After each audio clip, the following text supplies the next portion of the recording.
Des couples qui se font insulter, voire rouer de coups pour un baiser ou pour s'être enlacés. Depuis plusieurs semaines, les agressions homophobes se multiplient dans la capitale. Un rassemblement a lieu cet après-midi à Paris pour dénoncer ces violences. Et on prend la direction tout de suite de la place de la République. Bonjour Jean-Luc Romero, vous êtes élu à Paris et militant de la cause LGBT.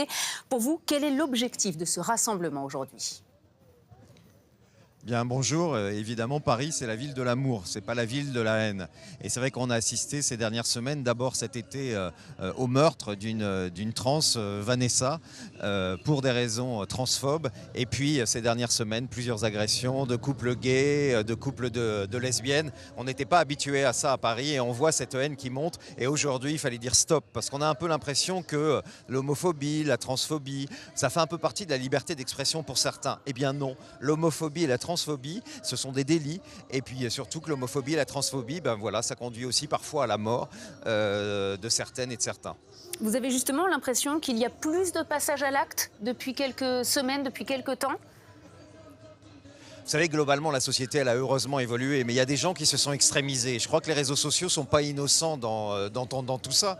Et puis, à partir du moment où vous avez des responsables politiques, dans le cadre du débat sur la PMA, quand vous avez des hommes comme M. Campion qui tiennent des propos aussi abjects, aussi homophobes ou aussi transphobes, il ne faut pas s'étonner après que des esprits faibles passent à l'acte et tabassent. Et c'est vrai que SOS Homophobie l'a dit l'année dernière, il y a eu une augmentation des actes homophobes déjà l'année dernière, je crois que c'était 14%, et cette année, évidemment, il est trop tôt pour dire ce qu'on aime. Enfin, on assiste depuis des semaines à des choses auxquelles on n'était plus du tout habitué à Paris. Et c'est pour ça qu'il faut réagir et qu'il faut que les pouvoirs publics réagissent. Et moi, j'ai interpellé aujourd'hui, d'ailleurs, hier, le Premier ministre, en lui demandant qu'il fasse de la lutte contre la LGBT-phobie et aussi le sexisme la grande cause nationale 2019, pour qu'on en parle toute l'année. Parce que je crois que certains ont oublié qu'il y a des lignes rouges qu'il ne faut pas franchir.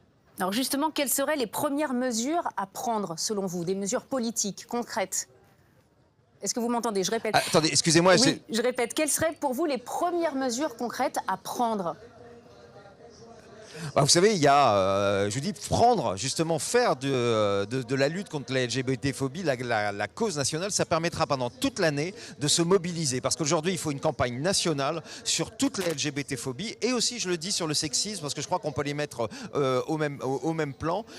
Parce que voilà, on ne peut plus continuer comme ça. Il y a un certain nombre de personnes qui pensent aujourd'hui qu'on peut dire n'importe quoi sur les personnes LGBT et qu'on peut même passer à l'acte. Donc il faut une grande campagne nationale et je crois que la grande cause permettrait tout ça. Il faut évidemment aussi que les personnes LGBT, quand elles se font agresser, trouvent dans les commissariats une écoute comme elles doivent l'avoir. Alors c'est dans un certain nombre, il y a des efforts qui ont été faits, l'association FLAG a fait un grand travail, mais l'État, dans ce domaine-là, doit s'engager beaucoup plus parce qu'on voit trop de personnes gays, lesbiennes ou trans être mal reçues aussi par des fonctionnaires de police. Et je crois que dans ce domaine-là, on a aussi beaucoup de travail.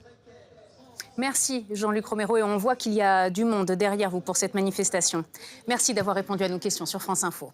Et on va parler des chiffres.